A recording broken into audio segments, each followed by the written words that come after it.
اعوذ باللہ من الشیطان الرجیم بسم اللہ الرحمن الرحیم قالوا طائرکم معکم ان ذکرتم بل انتم قوم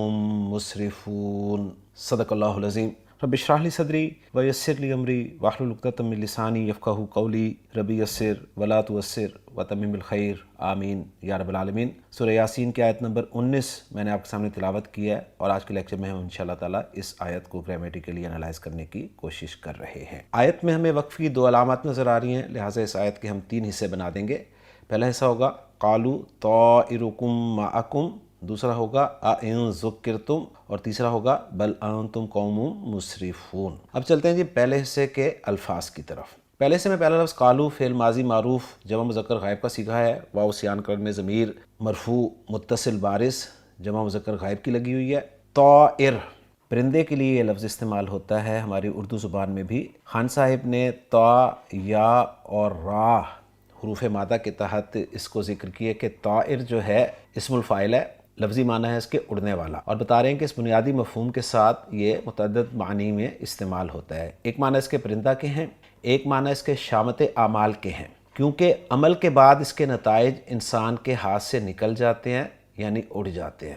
تیسرے معنی لکھ رہے ہیں خان صاحب بدشگونی، نحوست، اور بریکٹ میں بتا رہے ہیں کہ عرب کے لوگ پرندوں سے شگون لیا کرتے تھے، پھر یہ لفظ شگون کی بجائے بدشگونی کے لیے استعمال ہونے لگا۔ پرندے کے مفہوم کے لیے آیت کا ریفرنس انہوں نے دیا ہے سورہ الانعام کی آیت نمبر 38 وَلَا طَائِرٍ يَطِيرُ بِجَنَاحَيْهِ، اور دوسری آیت کا ریفرنس انہوں نے دیا ہے سورہ بنی اسرائیل آیت نمبر 13 وَكُلَّ إِنسَانٍ أَلْزَمْنَاهُ طَائِرَهُ فِي عُنُقِهِ۔ یہاں پر ترجمہ جو ہے وہ شامت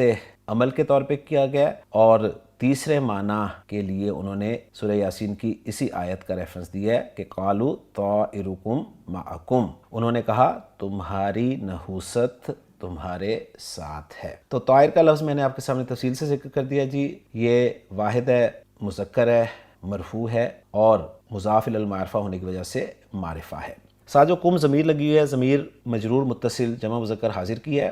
اس کے بعد معا کا لفظ ہے، اسم ہے، ظرف ہے، اور منصوب استعمال ہوتا ہے، آپ کو پتہ ہے ظرف، اور اس کے ساتھ جو ضمیر لگی ہوئی ہے وہ بھی ضمیر جمع مذکر حاضر کی ضمیر مجرور متصل ہے۔ الفاظ سے بات مکمل ہو گئی ہے، الفاظ کو جوڑ کے جملہ بناتے ہیں۔ قالو فعل با فاعل ہے، اور اب چاہیے مقول القول مفعول بھی قالو فعل کے لیے، تو وہ ہے جملہ اسمیہ طائرکم معکم، جس میں طائرکم مضاف الیہ ہو کر مبتدا ہے، اور معکم ظرف اور مضاف الیہ ہو کر خبر ہے، یعنی قائم مقام خبر ہے، اصل خبر جو ہے وہ آپ جانتے ہیں محذوف ہے۔ یوں مبتدا اپنی خبر سے مل کر جملہ اسمیہ ہو کر محلاً منصوب مقول القول مفعول بھی بن رہا ہے قالو فعل کے لیے، اور قالو فعل اپنے فاعل اور مفعول بھی سے مل کر جملہ فعلیہ بن رہا ہے۔ ترجمہ میں آپ کے سامنے رکھ چکا ہوں۔ قالو انہوں نے کہا، یعنی پیغمبروں نے کہا کہ طائرکم معکم، تمہاری نحوست تو تمہارے ساتھ ہے۔ چلتے ہیں جی اب اس آیت کے دوسرے حصے کی طرف، اور وہ ہے ان ذکرتم۔ ان جو ہے یہ حمزہ استفہام اور ان شرطیہ کا مجموعہ ہے،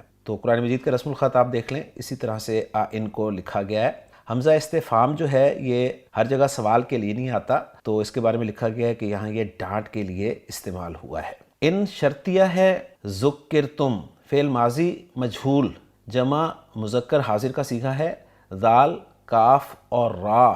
حروف مادہ باب تفعیل، ذکرہ یذکرو تذکیراً نصیحت کرنا اس کے معنی ہے، اس سے پھر ذکرہ یذکرو تذکیراً فعل مجہول بنے گا، تو ذکرہ سے گردان کریں تو ذکرتم فعل ماضی مجہول جمع مذکر حاضر کا صیغہ بنتا ہے، اور تم جو ہے یہ ضمیر مرفوع متصل بارز جمع مذکر حاضر کی آپ دیکھ رہے ہیں۔ یہاں پر کہا گیا ہے کہ یہاں پر استفہام اور شرط جو ہیں وہ دونوں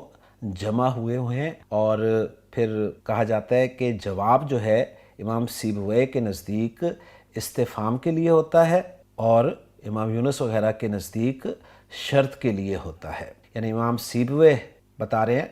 کہ یہاں پر جو جواب ہوگا وہ استفہام کے لیے ہوگا، یعنی کچھ یوں ہوگا کہ ان ذکرتم تطیرون، اور امام یونس کے نزدیک شرط کے لیے جواب ہوگا، وہ کہہ رہے ہیں کہ کچھ یوں ہوگا ان ذکرتم تطیرو، یعنی شرط کے جب جواب آئے گا تو ظاہر بات ہے وہ مجزوم ہوگا، اور استفہام کے لیے اگر جواب آئے گا تو وہ مجزوم نہیں ہوگا۔ اور یہ جملہ ان ذکرتم ہے، یہ جملہ شرطیہ ہے، ظاہر بات ہے، جس میں ان حرف شرط ہے اور ذکرتم فعل با نائب فاعل ہے، اور فعل اپنے نائب فاعل سے مل کر جملہ فعلیہ ہو کے شرط بن رہا ہے، اور اس کا جواب جو ہے اس کے بارے میں ایک رائے تو یہ ہے کہ وہ محذوف ہے اور اس پہ دلالت کر رہا ہے وہ جملہ جو شرط سے پہلے ہے، اور شرط سے پہلے جملہ کیا ہے؟ طائرکم معکم۔ اور دوسری رائے یہ ہے کہ جو جملہ طائرکم معکم ہے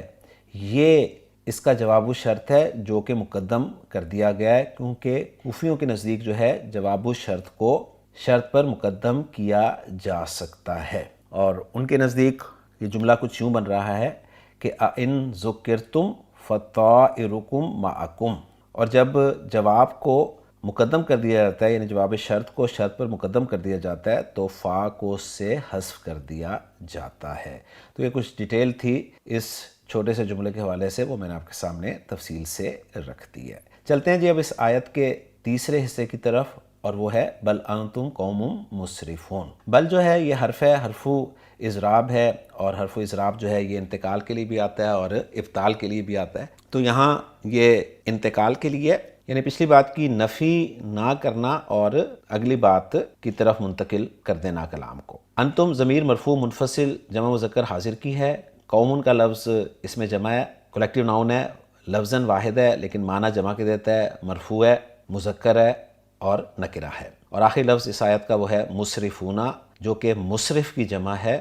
اور مصرف جو ہے یہ سین را فا حروف مادہ استعمال کرتے ہوئے باب افعال میں اسرف یسرف اسرافن، اسراف کرنا جس کے معنی ہوتے ہیں، اسے اسم الفاعل مصرف اور اس کی جمع مسرفون، جمع ہے، مذکر ہے، مرفوع ہے اور نکرہ ہے۔ الفاظ کو جوڑ کر جملہ بنائیں تو انتم جو ہے یہ مبتدا ہو جائے گا، قوم مسرفون موصوف صفت مل کر یہ خبر بن جائیں گے، یوں مبتدا اپنی خبر سے مل کر جملہ اسمیہ بن جائے گا، اور اس جملے کو ہم جملہ مستانفہ قرار دیں گے، اس لیے اس کا کوئی اعراب نہیں ہوگا۔ تو الحمدللہ جی ہماری ورکنگ جو ہے مکمل ہو گئی ہے، محمود صافی صاحب کی ورکنگ کے ساتھ آپ اپنی ورکنگ کو میچ بھی کر سکتے ہیں، اور اب آخر میں ہم دیکھتے ہیں جی اس آیت کا ترجمہ جو عبدالسلام صاحب نے کیا ہے۔ کہتے ہیں قالوا طائرکم معکم، انہوں نے کہا تمہاری نحوست تمہارے ساتھ ہے، ان ذکرتم، کیا اگر تمہیں نصیحت کی جائے، بل انتم قوم مسرفون، بلکہ تم حد سے بڑھنے والے لوگ ہو، یعنی پیغمبروں نے کہا کہ تم پر آنے والی نحوست کا باعث ہم نہیں بلکہ خود تمہارے افعال ہیں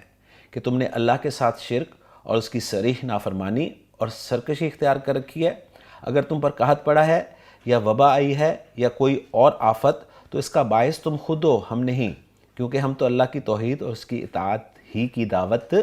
دیتے ہیں۔ اور ان ذکرتم کے حوالے سے کہا گیا کہ اس شرط کا جواب محذوف ہے، یعنی کیا اگر تمہیں نصیحت کی جائے اور تمہاری خیر خواہی کی جائے تو شکر گزار ہونے کی بجائے ہمیں منحوس قرار دیتے ہو اور دھمکیاں دیتے ہو۔ اور بل انتم قوم مسرفون کے حوالے سے لکھا گیا ہے کہ بلکہ اصل یہ ہے کہ تم حد سے بڑھنے والے لوگ ہو، اپنی خواہشوں کے خلاف اللہ تعالیٰ کی طرف سے آنے والی یا عقل و دانش کی روح سے عائد ہونے والی کوئی پابندی تمہیں قبول نہیں۔ تو الحمدللہ جی آج کے لیکچر میں سورہ یاسین کی آیت نمبر 19 ہم نے گرامیٹیکلی انالائز کر لی ہے۔ انشاءاللہ تعالیٰ اگلے لیکچر میں اگلی آیت کے ساتھ آپ سے ملاقات ہوگی۔ سبحانک اللہم و بحمدک، اشہد ان لا الہ الا انت، استغفرک و اتوب الیک۔